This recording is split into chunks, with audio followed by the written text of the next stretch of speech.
The case for ignorance. To be joyful and happy. Live a simple life. Believe in simple things. Not bother your little head with all these complicated things that you imagine you need protection from.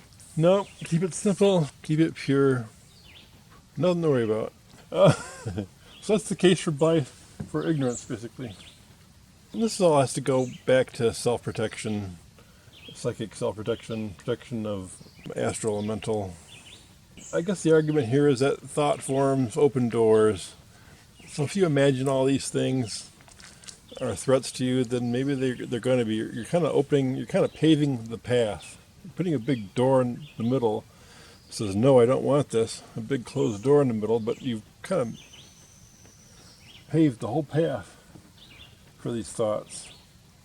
And that's why, it goes back to the fear emergence again. And the New Age community, a lot of times you see things like archons and aeons. It looks like a flavor of the month. Everybody jumps on a term, and everybody has different imaginations of what these evil entities are and what they do and all this. No.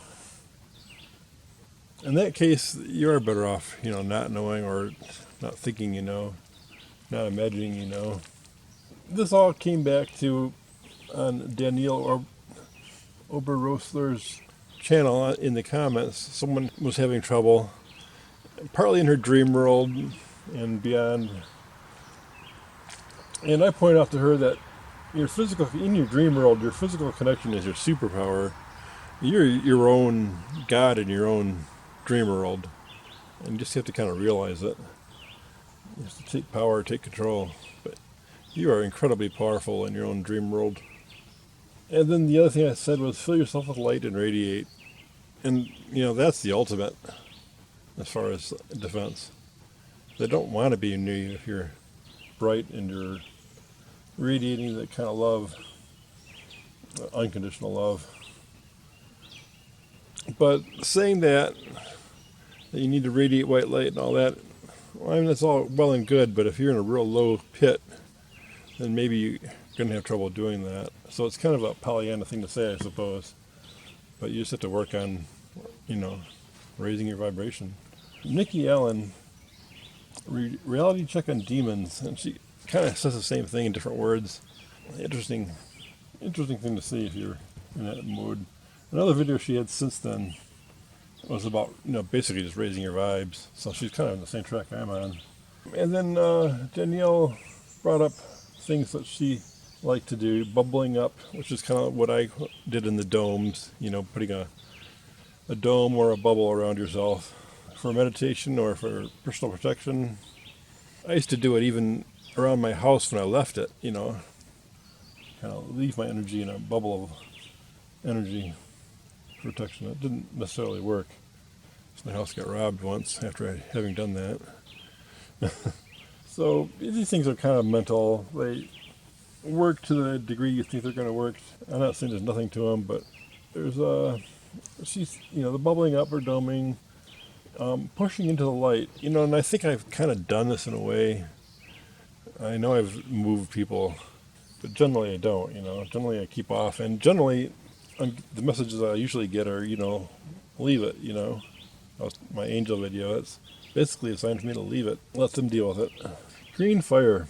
And that's pushing the light. She was pitching herself, projected green fire from her hands and pushing these baddies into the light. Cool, I guess. But the other thing I wanted to say about the green light is I used to go to an image, and this is kind of a tangent here.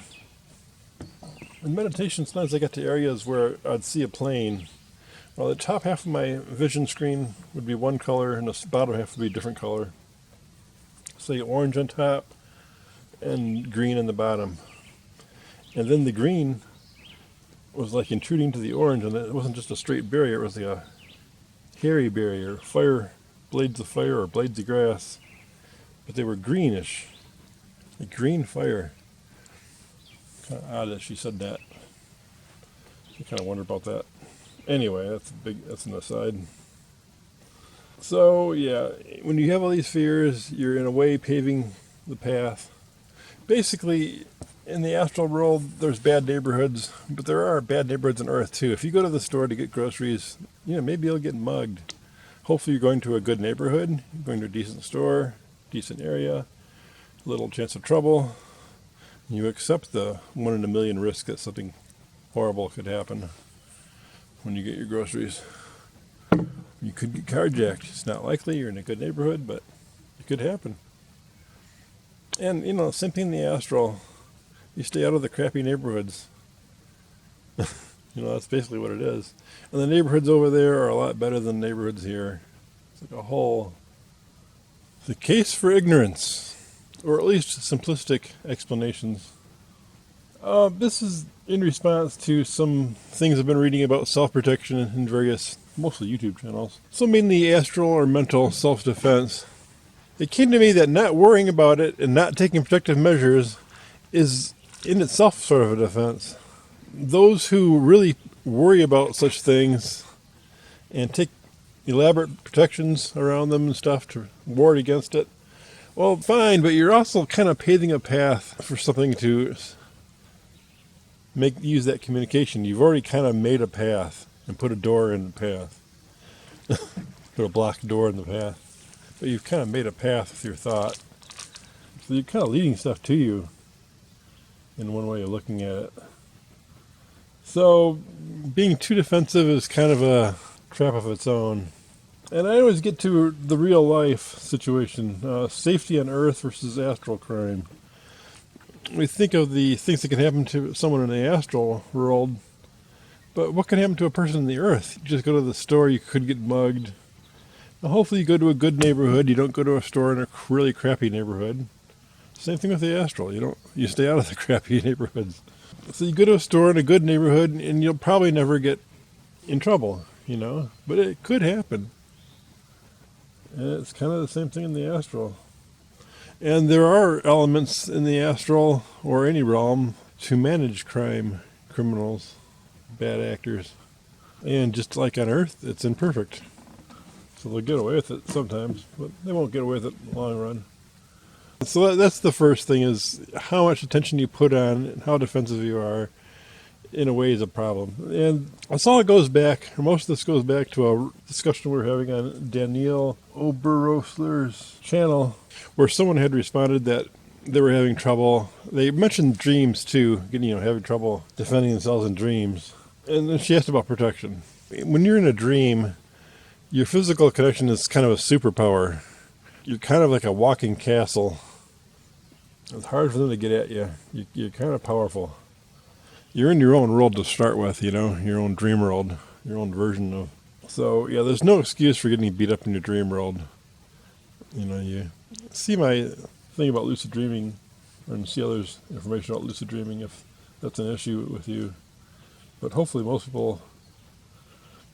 I always said, in my lucid dreaming thing, I say, most people don't have nightmares, beyond childhood, because at some point they stood up for themselves. They stood up for themselves in their dreams. And that's kind of what it's all about. And the other thing I said was to fill yourself with light and radiate, and that's actually the best advice around. But on the other hand, it's kind of a Pollyanna thing to say that to somebody who's really in the depths, really in a black mood and really in the depths. They're not going to be able to relate to that. So, there are limits to all these things, I suppose. Fill your light, fill yourself with light, radiate out. They won't want to be near you.